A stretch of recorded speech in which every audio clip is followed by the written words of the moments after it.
Hello friends, welcome to TrendTechGuide. Today I'll show you how to download and install Telegram app on Android. So let's start. If you are new to our channel, please hit that subscribe button so you'll never miss any updates from us. So first of all, head on to Play Store. And over the search bar over here, type Telegram. Okay, I'm typing it. Then you can find Telegram app over here. Simply press install and you will be redirected to this page. Then simply tap on this install and in a few time our Telegram app starts to download. You can see here my Telegram app is downloaded.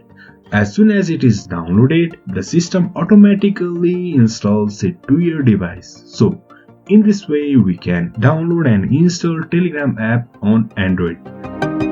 So if you find this helpful, please like, share and subscribe.